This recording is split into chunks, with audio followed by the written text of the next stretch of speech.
بسم الله الرحمن الرحيم. الحمد لله رب العالمين، حمدا كثيرا طيبا مباركا فيه كما يحب ربنا ويرضاه. أشهد أن لا إله إلا الله وحده لا شريك له، وأشهد أن محمدا عبده ورسوله وصفيه وخليله، صلى الله عليه وسلم ومن تبعهم بإحسان إلى يوم الدين، وسلم تسليما كثيرا. أما بعد، سبحانك لا علم لنا إلا ما علمتنا إنك أنت العليم الحكيم. اللهم إنا نسألك علما نافعا ورزقا طيبا وعملا متقبلا. اللهم لا سهل إلا ما جعلته سهلا، وأنت تجعل الحزن إذا شئت سهلا. آمين. Para ikhwah, asatidzah dan ustadzat yang semoga dirahmati Allah.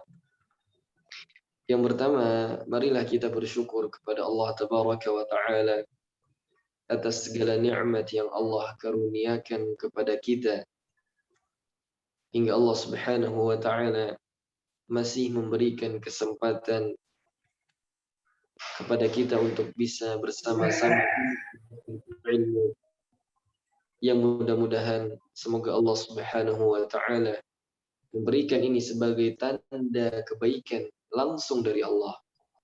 Karena Rasulullah Sallallahu Alaihi Wasallam katakan, "Man yuridillahu bihi khairan yufaqihu fid din." Barang siapa yang Allah kehendaki baginya kebaikan, maka Allah berikan dia pemahaman di dalam agama ini. Dan ingat para ikhwah sekalian, asatidzah dan ustadzat rahimani wa rahimakumullah, bahwa dengan kita belajar, ini adalah salah satunya jalan atau satu-satunya jalan menuju surganya Allah Subhanahu wa Ta'ala. Sebagaimana Rasulullah katakan, "Man salaka tariqan yaltamisu fihi ilman, sahhalallahu lahu bihi tariqan ilal jannah." Barang siapa yang menempuh suatu jalan, yang jalan ia tempuh adalah jalan menuntut ilmu, maka Allah Subhanahu wa Ta'ala akan memudahkan baginya jalan menuju surga. Maka ini adalah kabar gembira untuk kita semua, bahwa insya Allah jalan yang kita tempuh ini merupakan satu-satunya jalan untuk menuju surganya Allah Subhanahu wa Ta'ala. Maka patut kita syukuri bersama di majelis ilmu ini, yang mudah-mudahan menjadi keberkahan untuk kita semua insyaallah ta'ala. Baik para ikhwah, ya, para ikhwati fillah rahimani wa rahimakumullah.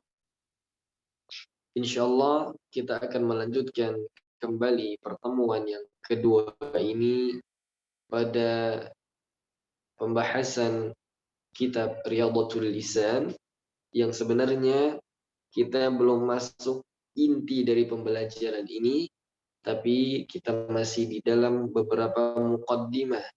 Setelah pertemuan yang pertama, kita adakan muqaddimah di dalam mempelajari sebuah ilmu, ya, sehingga harapan kita, jalan yang kita tempuh ini, perjuangan kita, istiqamahnya kita di dalam belajar, itu mendapatkan keberkahan Allah Subhanahu wa Ta'ala. Ingat, kita di dalam belajar, yang kita cari adalah keberkahan. Maka carilah keberkahan tersebut dengan memperhatikan adab di dalam belajar. Maka insya Allah kita masuk di dalam muqaddimah fi ilmi tajwid, sebagaimana judul yang telah kita ketahui bersama, ya, yaitu al-muqaddimah fi ilmi tajwid, yaitu muqaddimah ilmu tajwid. Baik, tentunya kita harus tahu terlebih dahulu para ikhwah sekalian, apa itu tajwid? Kenapa kita perlu belajar dan mengkaji ilmu tajwid? secara khusus buat mereka yang menghafalkan Al-Quran, secara khusus bagi mereka yang sekarang sedang berjuang untuk memperbaiki bacaannya.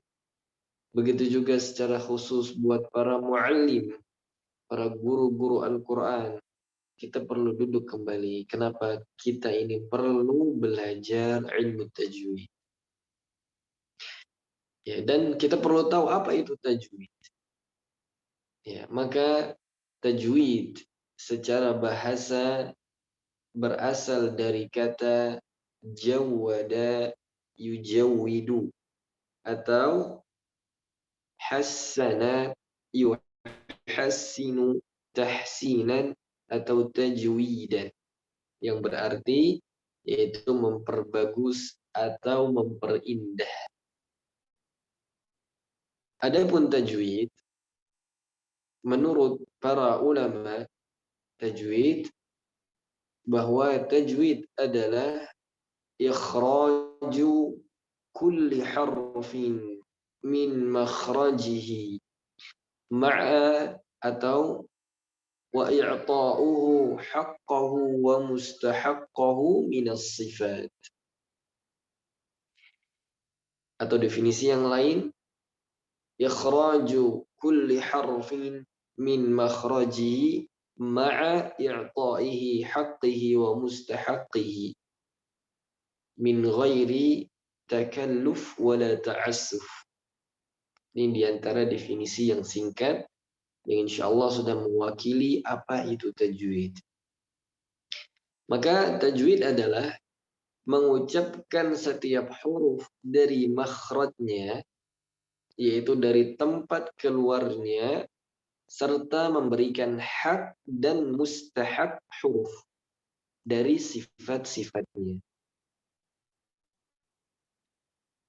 Maka kita perlu meluruskan dulu, ya para ikhwah sekalian, ikhwati fillah rahimani wa rahimakumullah, bahwa kita perlu tahu bahwa tajwid itu bukan hanya sebatas pembahasan tentang izhar, bukan hanya sebatas pembahasan tentang idgham, ikhfa, hukuman, tidak. Tapi definisi tajwid yang benar adalah yaitu kita mengeluarkan setiap huruf dari tempatnya, dari mana makhrajnya, dan kita memberikan hak dan mustahakul huruf. Hakul harf atau hakul huruf adalah sifat yang senantiasa melekat pada huruf tersebut. Yaitu sifat yang senantiasa melekat pada huruf tersebut. Contoh misalnya bahwa ada huruf so, si, su. Bahwa huruf shad itu memiliki sifat tebal, yaitu sifat isti'la. Maka bagaimanapun kondisi huruf shad tersebut, ya, baik dia kasrah misalnya, ihdinas sirata, ihdinas sirata. Walaupun dia kasrah, tetap sifat tebal pada shad harus selalu ada. Walaupun dia dalam keadaan sukun, misalnya asnaman, asnaman. Nah, maka dia juga tetap harus kita tebalkan. Nggak boleh kita baca asnaman, tapi harus kita tebalkan asnaman. Maka inilah yang disebut dengan hakul harf, yaitu sifat yang senantiasa melekat pada huruf tersebut. Kemudian ada namanya mustahakul harf. Mustahakul harf adalah sifat yang terkadang ada dan tidak ada pada huruf tersebut. Sebagai contoh misalnya adalah sifat ikhfa. Ternyata ikhfa ini juga termasuk dari sifat, tapi dia tergolong mustahak. Kenapa? Karena terjadinya ikhfa tersebut ada sebabnya. Sebagai contoh misalnya, wa mimma razaqnahum yunfiqun. Harusnya kita membaca yunfiqun, yunfiqun. Tapi ternyata kita harus mengikhfakannya dengan kita membaca wa mimma razaqnahum yunfiqun. Kenapa demikian? Kenapa? Karena sebabnya ada nun sukun yang bertemu dengan huruf fa. Maka sifat ikhfa ini yang disebut dengan mustahaqqul harf, yang terkadang ada dan terkadang tidak ada pada huruf tersebut. Adanya dia karena sebab. Contoh yang lain, misalnya kita baca wa minan nasi man yaqulu. Harusnya kita baca man yaqulu karena nun izhar. Ya, man yaqulu. Tapi karena nun sukun itu bertemu dengan huruf ya, maka terjadilah idgham. Maka idgham ini disebut dengan mustahaqqul harf. Sifat yang terkadang muncul dan terkadang tidak muncul pada huruf tersebut. Jelas insyaallah ya.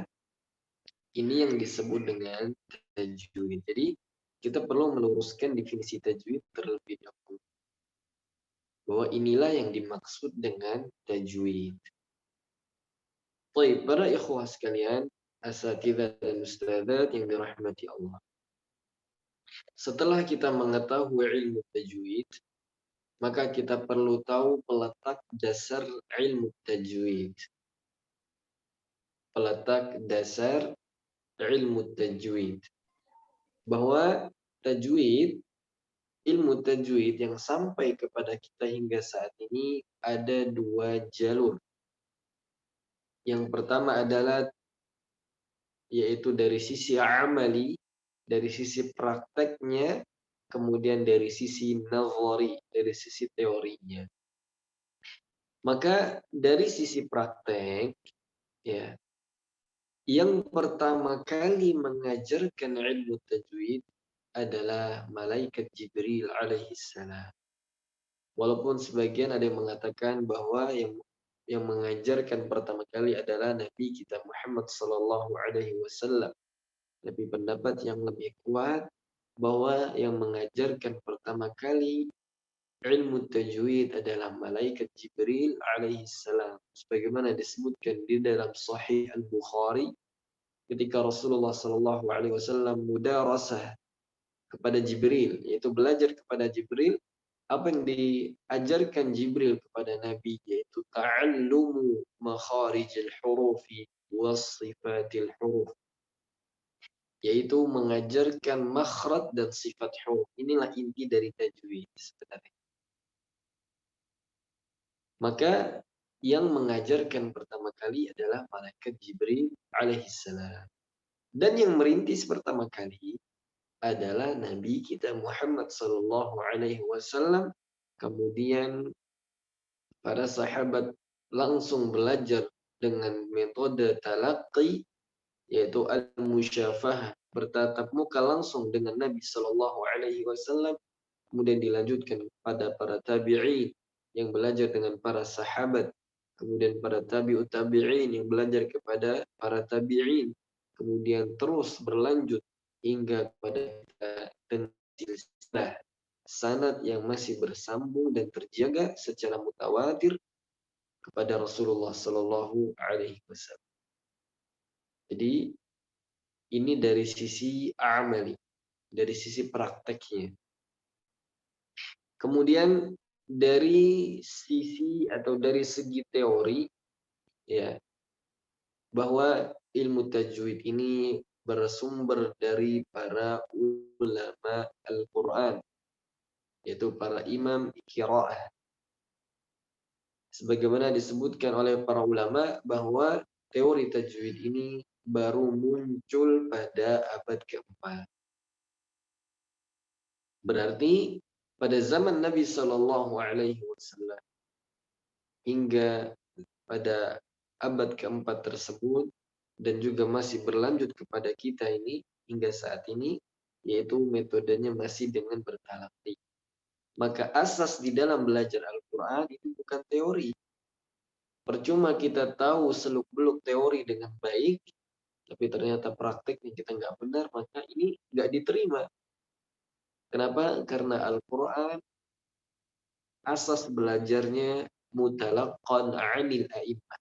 Harus bertalaqi dengan para ulama. Jelas insyaallah ya. Nah, maka segi teori ini baru ada pada abad keempat Hijriah. Di antara para ulama ada yang menyebutkan bahwa yang pertama kali menuliskan tentang teori ini adalah Abul Aswad Ad-Du'ali. Ada juga yang mengatakan Al-Khalil Ibnu Ahmad Al-Farahidi. Tapi yang paling ma'ruf, yang paling rajih, wallahu a'lam, yaitu seorang ulama yang bernama Abi Muzahim Musa bin Ubaidillah Al-Khaqani. Beliaulah orang yang pertama kali menuliskan teori tajwid yang wafat pada tahun 325 Hijriah, yang beliau kumpulkan teori tajwid tersebut dalam sebuah bentuk syair yang beliau namakan Al-Qasidah Al-Khaqaniyah yang berjumlah 51 bait. Maka inilah teori tajwid pertama dituliskan. Dan ini alhamdulillah masih dilestarikan hingga kepada penulis ya, dengan silsilah sanad yang masih bersambung insyaallah. Ya, mudah-mudahan nanti kita bisa mempelajarinya bersama-sama. Poin yang berikutnya yang perlu kita sampaikan para ikhwah sekalian, urgensi di dalam mempelajari ilmu tajwid. Kenapa kita ini perlu belajar ilmu tajwid? Yang pertama adalah firman Allah Subhanahu wa taala. Allah mengatakan di surah Al-Muzammil, "Wa rattilil Qur'ana tartila." Bacalah Al-Qur'an itu olehmu dengan tartil. Jadi membaca Al-Quran dengan tajwid ini merupakan perintah Allah langsung. Maka perlu kita belajar ilmu tajwid. Sampai dikatakan Ali bin Abi Thalib radhiyallahu anhu, beliau menafsirkan makna tartil, bahwa tartil itu kata beliau tajwidul huruf wa ma'rifatul wuquf. Bahwa yang dimaksud dengan tajwid atau maksud dari tartil adalah tajwidul huruf wa ma'rifatul wuquf. Membaca setiap huruf dengan tajwid dan mengetahui kaedah-kaedah waqaf. Jadi maksud tartil di sini bukan berarti memiliki suara yang indah, tidak. Kalau memang ternyata tartil ini hanya orang-orang yang memiliki suara yang indah, menurut definisi sebagian dari kita, maka tidak semua orang bisa baca Quran dengan baik. Karena tidak semua orang memiliki suara yang indah. Tapi maksud dari tartil, ya ini kita harus garis bawahi bersama ikhwan sekalian, bahwa tartil adalah membaca setiap huruf dengan tajwid dan mengetahui kaedah-kaedah waqaf. Ini yang berbicara adalah Ali bin Abi Thalib yang muridnya Nabi Shallallahu Alaihi Wasallam. Maka sebagian para ulama mufassirin mengatakan tentang ayat ini yang ana simpulkan, bahwa kata para ulama yaitu anna qara'ahu kama anzalahu Allah bi ikhraji kulli harfin min makhrajihi ma'a istifa'i harakatihi al-mu'tabarah ala tahammuli fa innahu yakunu 'aunan lana 'ala fahmi al-Qur'ani wa tadabburi ma'ani.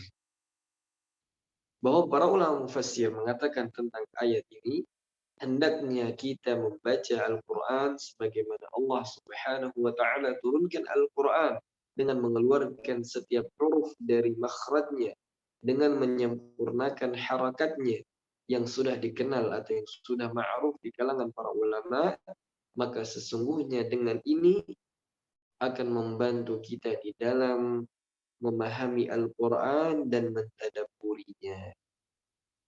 Jadi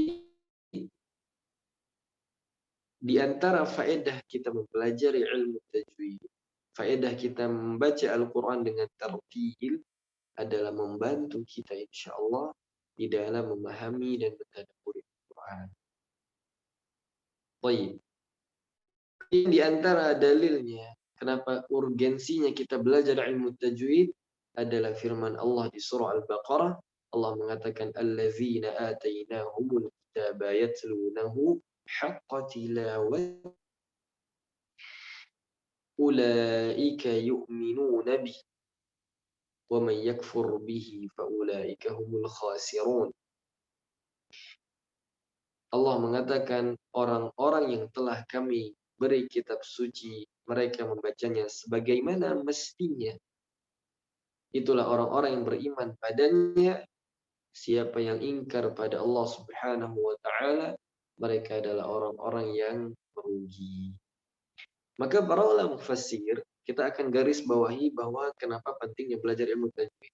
Para ulama mufassir mengatakan tentang ayat ini yaitu an nattabi'ahu haqqal ittiba'i bi an nuhilla halalahu wa nuharrimu haramahu wa naqra'ahu haqqa qira'atihi kama anzalahu Allah tabaraka wa ta'ala wa la nuharrifu al-kalimi an mawadhi'ihi bita'wili wa la ghairihi wa na'malu bimuhkamihi wa nu'minu bimutasyabihi. Bahwa para ulama mengatakan hendaknya kita mengikuti Al-Quran dengan sebenar-benarnya, dengan menghalalkan apa yang dihalalkan oleh Allah dan mengharamkan apa yang diharamkan oleh Allah dan membacanya dengan sebenar-benarnya bacaan sebagaimana Allah Subhanahu wa taala turunkan. Ini syahidnya. Dan tidak menyimpang atau menyeleweng perkara dari tempatnya dengan takwil dan selainnya, mengamalkan sesuai hukumnya dan beriman dengan yang serupa dengannya. Jadi ini belajar ilmu tajwid sekali lagi merupakan perintah Allah Subhanahu wa taala. Kenapa? Karena Al-Qur'an itu tajwid. Baik. Di antaranya ya, saking pentingnya belajar tajwid, ikhwah sekalian yang dirahmati Allah, bahwa Rasulullah mendeklarasikan di kalangan para sahabatnya untuk belajar Al-Quran dengan orang-orang yang khusus. Jadi Rasulullah itu merekomendasikan orang-orang khusus. Ya, sebagaimana Rasulullah SAW mengatakan, ya, khudul Qur'ana min arba'ah. Ambillah Al-Quran dari keempat orang sahabatku ini. Siapa mereka? Yaitu Abdullah bin Mas'ud. Kemudian Salim, kemudian Mu'adz, dan Ubay bin Ka'ab. Al-Imam An-Nawawi menjelaskan tentang hadis ini. Kata beliau, sebab Rasulullah mendeklarasikan keempat sahabat tersebut karena mereka yang paling tepat dan fasih di dalam pengucapan dan paling sempurna bacaannya, walaupun banyak selain dari mereka yang paling faqih terhadap makna-makna Al-Quran. Jadi, walaupun ada sahabat senior di antaranya Abu Bakar As-Siddiq, kemudian ada Umar bin Al-Khattab, kemudian ada Ali, ada Utsman, dan para sahabat yang lainnya, tapi ternyata tidak semua sahabat yang menjadi rekomendasi Rasulullah untuk belajar Quran. Tapi ada sahabat-sahabat khusus. Kenapa? Karena belajar Quran ini nggak boleh sembarangan. Belajar tajwid nggak boleh asal belajar. Harus kepada orang-orang yang ahli, yang memiliki sanad-sanad Al-Quran ini. Ya, ini pentingnya kita belajar ilmu tajwid. Nah, sampai di antaranya Ya, kita masuk pada poin atau perkataan yang berikutnya bahwa Rasulullah Shallallahu Alaihi Wasallam mengatakan, "Man ahabba ay yaqra al-Quran ghaddan kama unzila falyaqra'ahu ala qiraati ibni ummi abd." Dari Ibnu Mas'ud radhiyallahu anhu bahwa Rasulullah Shallallahu Alaihi Wasallam mengatakan, barang siapa yang ingin membaca Al-Quran persis sebagaimana Al-Quran itu diturunkan, maka hendaklah membaca bacaannya eh, Ibn Ummu Abd, yaitu Ibnu Mas'ud radhiyallahu anhu. Ini menunjukkan bahwa di dalam belajar tajwid itu nggak boleh kita sembarang belajar. Karena Rasulullah sendiri aja belajar atau merekomendasikan sahabat-sahabat khusus di dalam masalah ini. Tapi para ikhwah sekalian yang dirahmati Allah, kita masuk pada poin yang berikutnya. Di antara urgensi kenapa kita perlu belajar ilmu tajwid, ya kita melihat bagaimana para ulama memperhatikan masalah ini. Di antaranya Al-Imam Ibnu Jazari rahimahullah pernah berkata, "Wala syakka anna hadhihi al-ummah kama hum muta'abbiduna bifahmi ma'ani al-Qur'an wa iqamati hududi متعبدون بتصحيح ألفاظه وإقامة حروفه على الصفة المتلقة من أئمة القراءة المتصلة بالحضرة النبوية الأفصحية العربية التي لا تجوز مخالفتها." Ya. Jadi Imam Ibnul Jazari mengatakan tidak ada keraguan bahwasanya umat ini sebagaimana mereka itu beribadah dengan cara memahami makna-makna Al-Quran, kemudian menegakkan hukum-hukumnya, juga termasuk dari ibadah. Mereka memperbaiki lafaz-lafaznya dan menegakkan bacaan huruf-hurufnya sesuai dengan sifat, yaitu tata manusia yang paling fasih bacaannya, yaitu Rasulullah Sallallahu Alaihi Wasallam, yang diambil dari para imam qiraah yang bersambung sampai kepada yang mulia Nabi kita Muhammad Sallallahu Alaihi Wasallam, yang kita dilarang untuk menyelisihinya.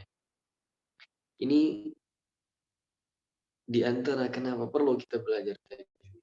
Kita perlu sadar bahwa memang penting kita belajar makna, memahami makna Al-Quran. Tapi ternyata kita juga termasuk ibadah ketika kita mempelajari ilmu tajwid. Begitu juga perkataan di antaranya Syekhul Qurra, yaitu gurunya para Qurra, yaitu Muhammad Khalaf Al-Husaini. Beliau mengatakan, ya, afwan,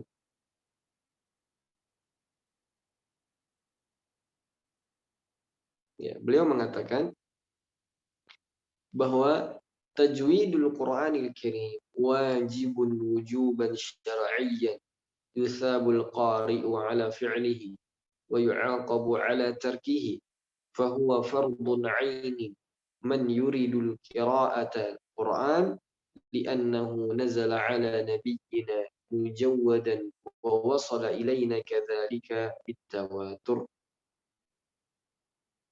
Bahwa kata beliau, membaca Al-Quran dengan tajwid adalah wajib hukumnya secara syar'i. Mendapatkan pahala yang mengaplikasikannya, mendapatkan dan berdosa yang meninggalkannya, dan hukumnya fardu ain yang ingin membaca Al-Quran. Kenapa? Karena sesungguhnya Al-Quran diturunkan oleh Allah kepada Nabi kita dengan mujawwad, yaitu sesuai dengan kaidah tajwid, dan begitu juga sampai kepada kita secara mutawatir. Ini diantara nasihat atau tambih dari para ulama, ya, bahwa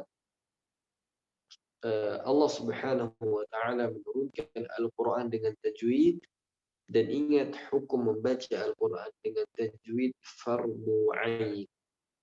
Dan kita tahu bahwa setiap muslim pasti baca Quran.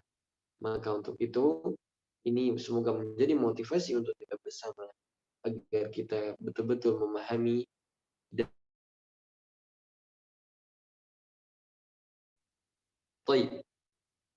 kemudian ya, kita masuk pada poin yang berikutnya di antara perkataan para ulama juga, ya,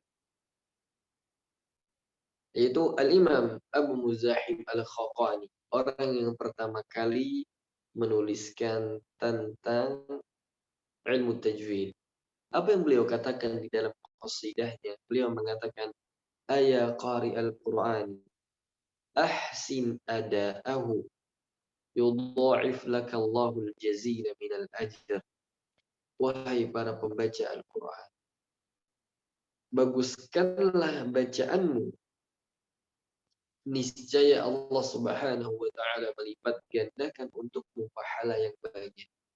Jadi dengan kita membaca Al-Quran dengan baik dan benar, maka nanti kita akan mendapatkan keutamaan yang besar yang nanti akan kita sebutkan insyaallah hadisnya.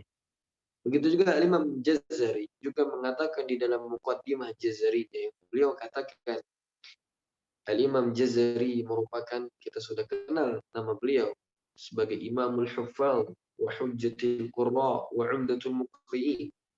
Imam Jazari ini adalah imamnya para hufazul Quran dan hujjahnya para ulama Al-Quran dan sandarannya atau rujukannya ulama Al-Quran. Imam Jazari rahimahullah. Apa yang beliau katakan? Ya. Wal akhdhu bit tajwid hatmun lazimu man lam yujawwidil Quran athimu li'annahu bihil ilahu anzala wa hakadha minhu ilayna wasala. Beliau mengamalkan tajwid hukumnya wajib secara mutlak. Siapa saja orang yang sengaja tidak mengamalkan tajwid baca Al-Quran, maka karena bersama dengan tajwid Allah menurunkan Al-Quran dan cara tajwid pula Al-Quran dan cara membacanya sampai kepada kita. Jadi begitulah Al-Quran terjaga sejak zaman Nabi kita Muhammad sallallahu alaihi wasallam, kemudian para sahabat, tabi'in, tabi'ut tabi'in kepada kita. Nah, kemudian ikhwan sekalian, ya, kita lanjutkan. Poin yang berikutnya, keutamaan mempelajari ilmu tajwid. Jadi setelah kita mengetahui bersama urgensinya belajar ilmu tajwid, dan timbul pertanyaan kepada kita, kenapa kita perlu belajar ilmu tajwid, dan kita juga perlu tahu keutamaan dari mempelajari ilmu tajwid. Ya. Di antaranya adalah hadis Nabi kita Muhammad sallallahu alaihi wasallam yang sangat ma'ruf sekali hadis ini di kalangan para ahlul Quran. Rasulullah mengatakan, khairukum man ta'allama al-Qur'ana wa 'allama. Sebaik-baik di antara kalian adalah orang-orang yang mempelajari Al-Quran dan mengajarkannya. Tidak ada yang lebih baik manusia di antara manusia yang lain kecuali mereka yang belajar Al-Quran dan mengajarkan. Di antaranya juga hadis Nabi Sallallahu Alaihi Wasallam, al-mahiru bil Qur'ani ma'as safaratil kiramil bararah والذي يقرأ القرآن ويتتعتع فيه وهو عليه شاق له أجران. Ya. Orang mukmin atau orang yang mahir di dalam membaca Al-Quran, maka kedudukannya di akhirat ditemani oleh para malaikat yang mulia. Jadi derajat orang yang mahir di dalam membaca Quran itu derajatnya akan bersama dengan para malaikat yang mulia. Akan tetapi, ya, ada kabar gembira yang lain. Walladzi yaqra'ul Qur'an, dan orang-orang yang membaca Quran, wa yatata'ta'u fi, dan dia terbata-bata. Dia masih belajar. Maka apa? Wa huwa 'alaihi syaqqun lahu ajran. Dengan itu dia merasa beban dan berat baginya ketika dia baca Quran karena dia masih belajar, maka dia mendapatkan 2 pahala. Pahala dia belajar, pahala dia baca Quran. Ini merupakan keutamaan besar kita semua. Maka nggak ada aib untuk kita bagaimana kita belajar tajwid ini. Dan perlu kita mulai dari sekarang insya Allah. Kemudian di antara kenapa perlunya kita belajar ilmu tajwid, di antara keutamanya adalah Rasulullah mengatakan man qara'a harfan min kitabillah falahu bihi hasanah wal hasanatu bi'ashri amsalha. La aqulu alif lam mim harfun walakin alifun harfun wa lamun harfun wa mimun harfun. Barang siapa yang membaca satu huruf dari Al-Quran, maka baginya satu kebaikan, dan satu kebaikan itu dilipatkan menjadi 10 kebaikan.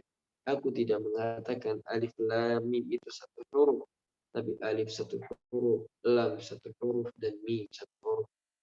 Maka ketika kita betul di dalam membaca, maka akan bertambah pahala kita. Dan Allah akan melipat gandakan sesuai dengan kehendaknya. Dan sebaliknya, kalau kita ini nggak mau belajar, ya acuh tak acuh dengan baca Quran kita yang seadanya, apalagi kita ini guru Quran, guru TPA, aib bagi kita untuk tidak belajar. Maka dikhawatirkan kita terjatuh di dalam dosa. Wal'iyadzubillah. Baik. Yang poin berikutnya yang perlu kita ketahui di dalam muqaddimah, di dalam ilmu tajwid ini, tujuan kita belajar ilmu tajwid. Tujuan kita belajar ilmu tajwid. Bahwa kami simpulkan di antara tujuan kita belajar ilmu tajwid yang pertama adalah mendapatkan ridhonya Allah Subhanahu wa taala. Kita berharap bacaan Quran kita mendapatkan pahala di sisi Allah Subhanahu. Yang kedua adalah menjaga keaslian Al-Quran. Kenapa? Karena tadi Al-Quran diturunkan oleh Allah dengan tajwid. Kemudian yang berikutnya, yang ketiga, menjaga lidah kita dari kesalahan membaca Al-Quran. Ya, agar kita tidak tergelincir di dalam kesalahan membaca Al-Quran, yang kesalahan-kesalahan di dalam membaca Al-Quran disebut dengan lahan. Disebut dengan lahan di dalam membaca Al-Quran. Poin yang berikutnya yang perlu kami sampaikan, yaitu rukun ilmu tajwid. Sebagaimana yang kita ketahui bersama, bahwa Islam memiliki rukun, kemudian juga iman, ada rukun iman, dan ternyata di dalam ilmu tajwid juga memiliki rukun. Jadi kalau kita ingin memiliki bacaan yang indah, dan kita menyadari bersama bahwa bacaan indah merupakan dambaan setiap muslim, bukan hanya penghafal Quran saja, bukan hanya guru Quran saja, siapapun dari kita ingin memiliki bacaan yang indah, yang baik dan benar, maka perlu kita ini belajar rukun di dalam ilmu tajwid yang insya Allah daurah kita ini yang akan kita selenggarakan, baik dari jilid pertama, dari buku Riyadhatul Lisan, hingga nanti insya Allah sampai pembahasan yang lebih luas lagi. Sebenarnya semuanya ya berasaskan dari rukun tajwid ini. Yang pertama sebagaimana disebutkan oleh Haddad Al-Husain bin Qasim Al-Muradi yang wafat pada tahun 749 Hijriah. Beliau mengatakan bahwa tajwid itu terdiri dari 4 rukun. Sebagian ulama mengatakan ada 5 rukun. Yang pertama adalah ma'rifatu makharijil huruf. Mengetahui makharijil huruf. Jadi kalau kita pengen indah bacaannya, belajar makharijul huruf. Yang kedua, ma'rifatus sifatiha, mengetahui sifat-sifat huruf. Yang ketiga, ahkamut tajwid, mengetahui hukum-hukum tajwid. Yang keempat adalah riyadhatul lisan wa kasratut tikrar, yaitu melatih lidah dan memperbanyak mengulang. Dan yang terakhir, tambahan sebagian para ulama, yaitu at-talaqqi bil musyafahat, yaitu bertalaki dengan para ulama secara langsung. Jadi 4 poin ini, 4 rukun ini tidak akan sempurna kecuali kita dengan bertalaki dengan para ulama yang mutqin di bidang. Maka sekali lagi, kita nggak boleh belajar Quran dengan asal-asal orang. Kita perlu belajar dengan orang-orang yang ahli, yang pakar di bidang ini. Maka jadilah guru-guru Quran yang ilmuwan, bukan relawan. Ya, jangan menjadi relawan Quran, hanya sebatas membantu saja, tapi keilmuannya nggak berkembang, tahsinnya begitu-begitu aja. Tapi jadilah ilmuwan Al-Quran yang setiap hari punya wawasan baru, ada upgrade di dalam bacaan. Ya, maka ini perlu menjadi motivasi untuk kita bersama, khususnya berbicara, untuk terus meningkatkan kualitas baca kita agar kita menjadi orang yang mahir di dalam membaca Al-Quran Al-Karim. Baik, kemudian poin yang berikutnya, ya, ada catatan khusus yang perlu kita ketahui bersama yang sedikit Anda besarkan, bahwa Al-Haddad atau Haddad Al-Hasan bin Qasim Al-Muradi, setelah beliau menjelaskan tentang rukun-rukun tajwid, beliau mengatakan, dan inti serta asas dari rukun tajwid ini ialah bagaimana seseorang bertalaqi langsung dan mengambil bacaan ini dari para ulama yang mutqin. Dan sekiranya terkumpul pada seseorang tersebut keindahan suara, keindahan bacaan, kesempurnaan lidah, dan kesempurnaan giginya, maka ia seakan-akan memiliki nikmat yang besar, seakan-akan Allah memberikan kesempurnaan pada dirinya. Nah, perlu kita ketahui bersama bahwa pembaca Al-Quran, ya, kita dituntut untuk memiliki bacaan yang indah, bukan suara yang indah. Kita melihat fenomena sekarang di kalangan kaum muslimin.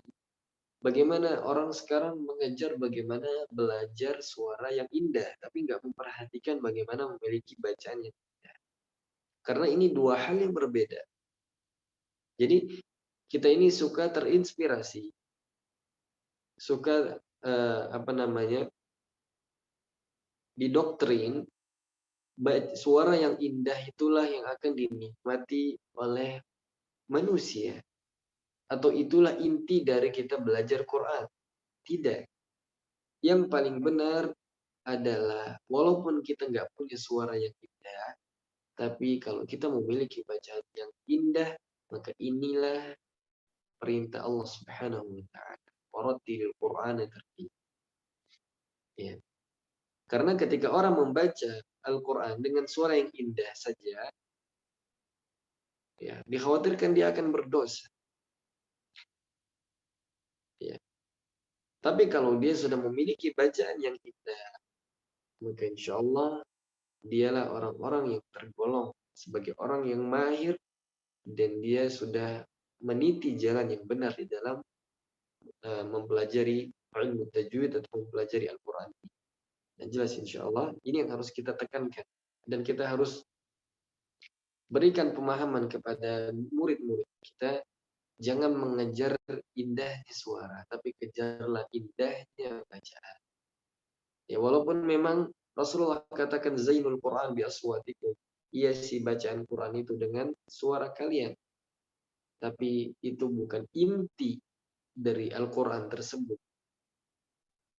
Bagaimana diturunkan, tapi Al-Quran diturunkan dengan kaidah tajwid yang benar.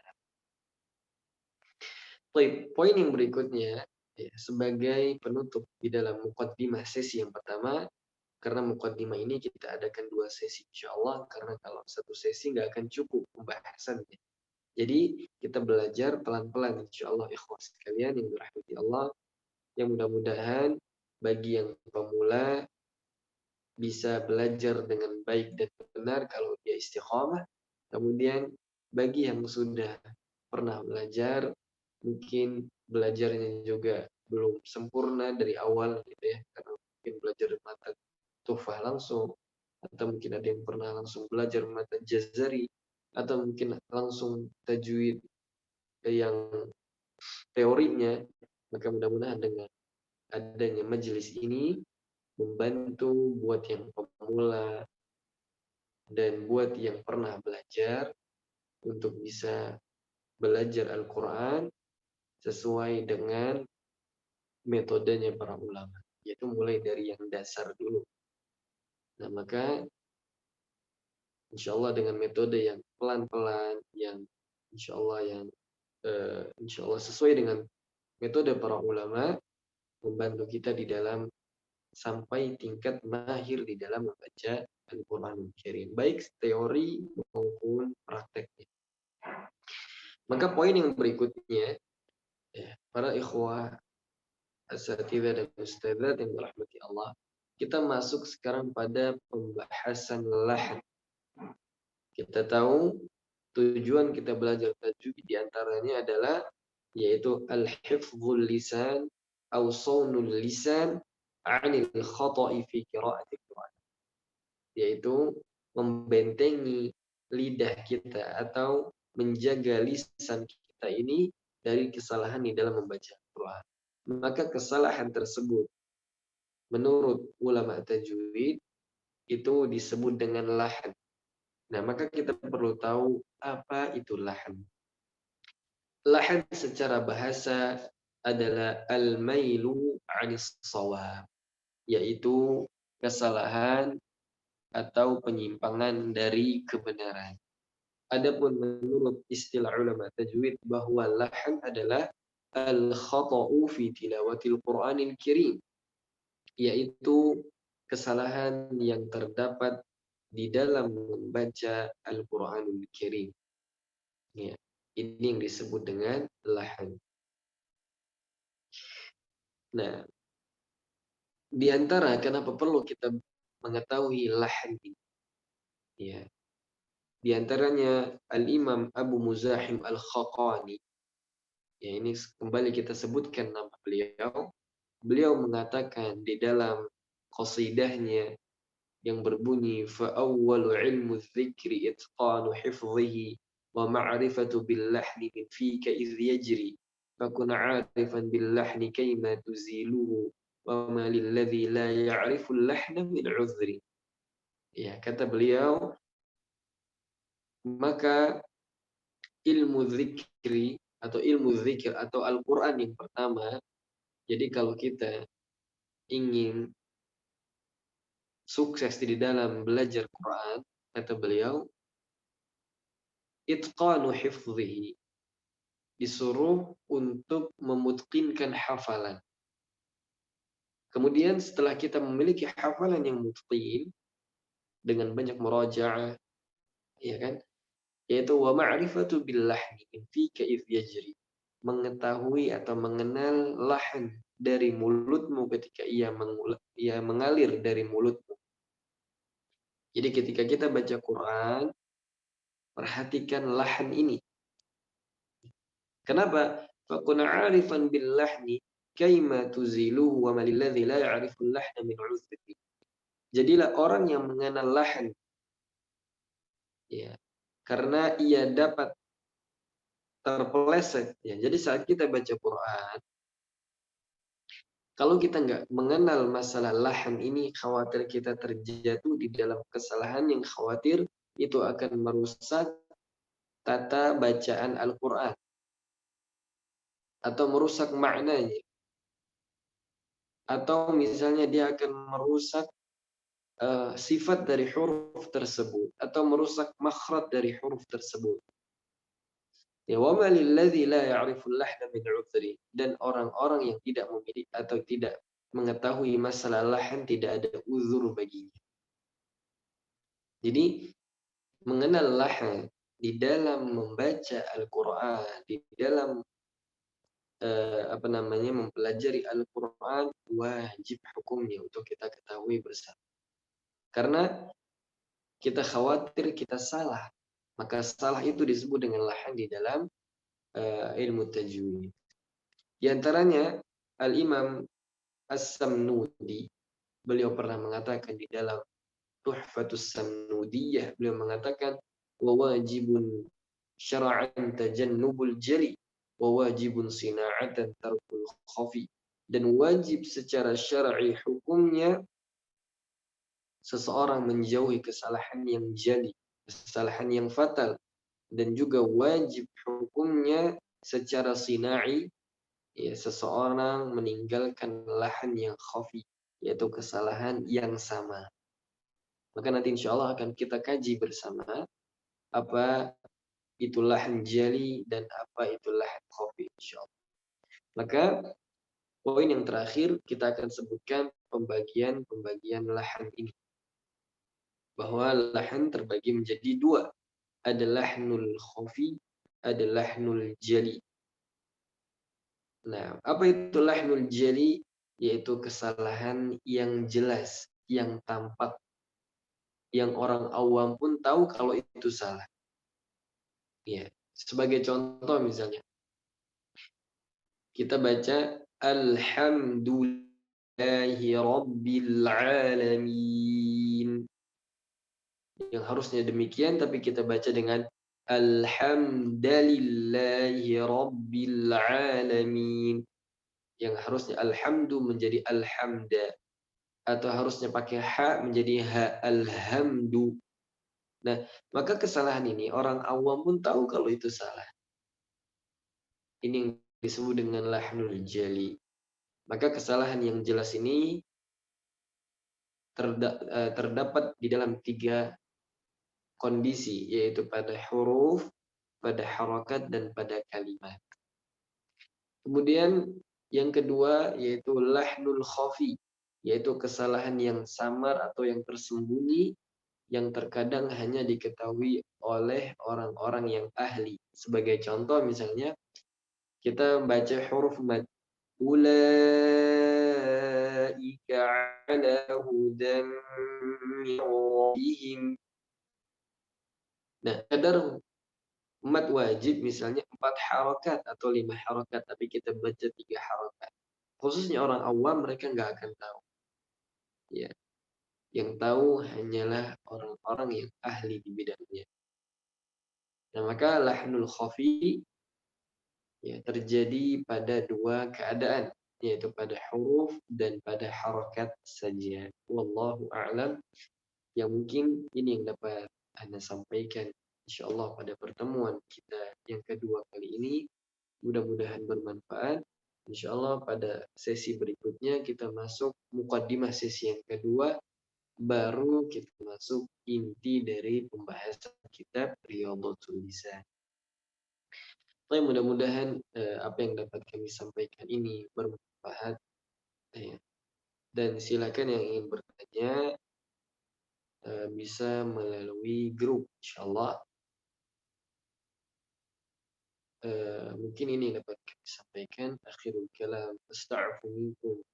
Naktafi bihadza. Kita tutup dengan doa kafaratul majlis. Subhanakallahumma wa bihamdika asyhadu an la ilaha illa anta astaghfiruka wa atubu ilaik. Assalamualaikum warahmatullahi wabarakatuh.